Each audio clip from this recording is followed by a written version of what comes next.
रूस और यूक्रेन के बीच चल रही जंग को अब लगभग 4 साल पूरे होने जा रहे हैं, लेकिन शांति की कोई ठोस उम्मीद अब भी नजर नहीं आ रही है। एक बार फिर रूस ने यूक्रेन पर ऐसा हमला किया है जिसने हालात को और भयावह बना दिया है। यूक्रेन के राष्ट्रपति व्लादिमीर जेलेंस्की ने आरोप लगाया है कि रूस ने यूक्रेन के ऊर्जा ढांचे को तबाह करने के लिए रिकॉर्ड संख्या में बैलिस्टिक मिसाइलों का इस्तेमाल किया है।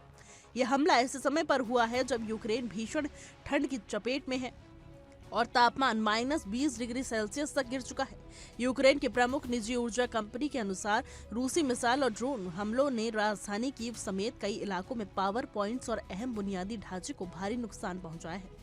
कंपनी ने इसे इस साल का अब तक का सबसे शक्तिशाली झटका बताया है। इन हमलों के बाद एक बार फिर लाखों लोग अंधेरे और ठंड में जीने को मजबूर हो गए हैं। यूक्रेनी अधिकारियों का कहना है कि केवल कीव में ही 1000 से ज्यादा रिहायशी टावर ब्लॉक्स की बिजली गुल हो गई है। हीटिंग सिस्टम पूरी तरह ठप हो चुके हैं और लोग जमा देने वाली ठंड में बिना गर्मी के रहने को मजबूर हैं।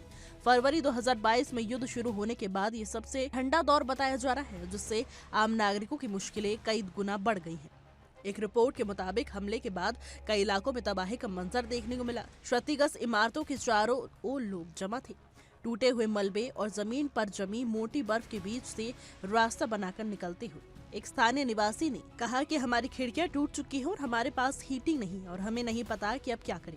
ये बयान उस मानवीय संकट को उजागर करता है जिससे यूक्रेन की आम जनता गुजर रही है। राष्ट्रपति जेलेंस्की ने इन हमलों की कड़ी निंदा करते हुए कहा है कि रूस शांति और कूटनीति के रास्ते पर चलने के बजाय आतंक फैलाने और हमले तेज करने का रास्ता चुन रहा है। उन्होंने अंतर्राष्ट्रीय समुदाय और यूक्रेन के सहयोगी देशों से अपील की है कि रूस पर अधिकतम दबाव बनाए ताकि इस युद्ध को रोका जा सके। हमले का असर केवल राजधानी तक सीमित नहीं रहा।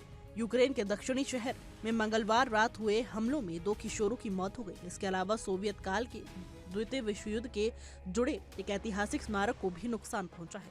यह हमला न केवल सैन्य ठिकानों पर बल्कि नागरिक इलाकों और सांस्कृतिक धरोहरों पर भी सीधा असर डालता है। सबसे अहम बात यह है कि ये भीषण हमला ऐसे समय में किया गया है जब यूक्रेन और रूस के प्रतिनिधि अमेरिका की मध्यस्थता में अबू धाबी में बातचीत के एक दूसरे दौर के लिए मिलने वाले थे। यानी वार्ता से ठीक एक दिन पहले रूस की ओर से यह सैन्य कार्रवाई की गई, जिसने बातचीत की संभावनाओं पर गंभीर सवाल खड़े कर दिए हैं। इसी बीच अमेरिका की प्रतिक्रिया भी सामने आई है। अमेरिकी राष्ट्रपति डोनाल्ड ट्रंप ने रूसी राष्ट्रपति व्लादिमीर पुतिन से युद्ध समाप्त करने की अपील की है। ट्रंप ने कहा है कि वो चाहते हैं कि ठंड के इस बेहद कठिन दौर में रूस कुछ समय के लिए हमले रोक दे ताकि आम नागरिकों को राहत मिल सके। कुल मिलाकर रूस और यूक्रेन के बीच जारी ये युद्ध अब केवल मोर्चों की लड़ाई नहीं रही, बल्कि ये आम नागरिकों के जीवन, सर्दी, बिजली, पानी और बुनियादी जरूरतों से जुड़ा एक गंभीर मानवीय संकट बन चुका है। आने वाले दिनों में होने वाली वार्ताएं ये तय करेंगी कि क्या ये संघर्ष कूटनीति की ओर से बढ़ेगा या फिर यूक्रेन की ठंडी सर्दियों में जंग की आग और तेज होगी। फिलहाल के लिए हमारी रिपोर्ट में बस इतना ही। देश और दुनिया की तमाम खबरों के लिए देखते रहिए इंडिया डेली का डिजिटल प्लेटफॉर्म।